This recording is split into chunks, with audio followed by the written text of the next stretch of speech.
All of this 3 years after the mass shooting at Marjorie Stoneman Douglas High School in Parkland, Florida. Joaquin Oliver was one of 17 killed that day, and his father, Manuel, has been fighting for new gun restrictions ever since. The most recent campaign, the American Shame Card collection, to be sent to members of Congress. Some of the images are disturbing and are meant to be. Greetings from Orlando, says one, the land of the nightclub shooting. And tweeting this week after the Colorado shootings, what are we missing here? We are all targets. How about some executive decisions before tomorrow's 100 victims of gun violence? And he tags the president and vice president. Manuel Oliver joins us himself right now. Manuel, first question for you. Is this a byproduct of frustration with these cards that you're now using shame and graphic imagery to try to push for change? Well, you know what? I've been doing many things. This is just another one. I have a background in the advertising industry and art.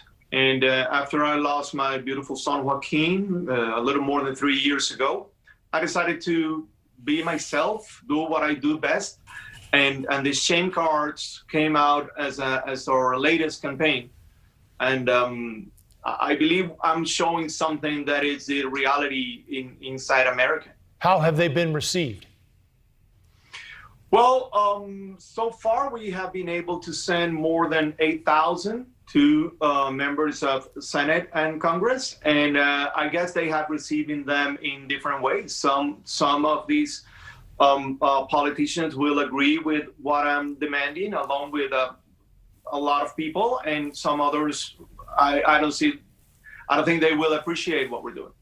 So you recorded a public service announcement, Manuel, that envisions what things could be like in 25 years. They actually used makeup to age you, and from the future, you look back at the Parkland shooting. So hold on for just a minute. We want to show a clip of that. We took the streets. We marched.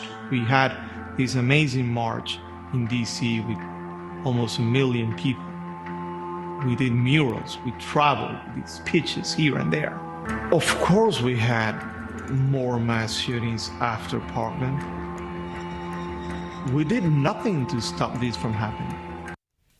So let's talk a little bit about that PSA, Manuel, and the mission that's in it overall and the comparisons that are made. Sure. I did that piece along with my friend Jack from Donlon. And he lost his sister 25 years ago. The main difference between the two places, Donlon and Parkland, is that it took one shooting, and just one, for all the United Kingdom to change gun laws radically. And as of today, they haven't been suffering from gun violence like anymore. On our side, we have done nothing or very little to solve this problem. And I say we, but I'm actually talking about our leaders. What do you want to see changed? What do you want to see happen? Well, my common sense tells me that in the land of regulations, how come we don't have regulations when it comes to the gun industry? How come we don't have why don't we ban assault weapons? We did that and it worked. But why don't we have a safe storage law or red flags law in a federal way? We see people dying every single day, not only us, but everybody sees this happening. Some people care, some others don't. You know what you're up against, obviously. Do you think anything changes? Well, if you're referring to the NRA and the gun lobby and the gun industry, yes, I do know what I'm fighting against, but I also know what I'm fighting for, and that's my son. And there's no power that could in any way be more inspirational than the legacy of my son, Joaquin.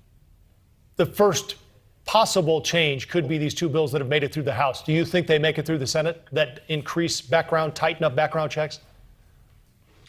I think we should do that. I think it's a very logical thing to do. I've mentioned the United Kingdom, but I could mention Australia and New Zealand And these are first world countries. These are nations that do very well in many different fields. And they were also able to solve these problems. So how come we're not looking at these as examples to follow? Are we that arrogant that we keep thinking that we have all the answers? But apparently, we don't have the answer for gun violence. We lose 40,000 people every single year. Since my son was shut down, 130,000 people have died because of gun violence. Manuel Oliver, thank you so much. Father of Joaquin Oliver, I'm sure you think of him every day. Here is to the love of a father. Thank you for your time. Thank you.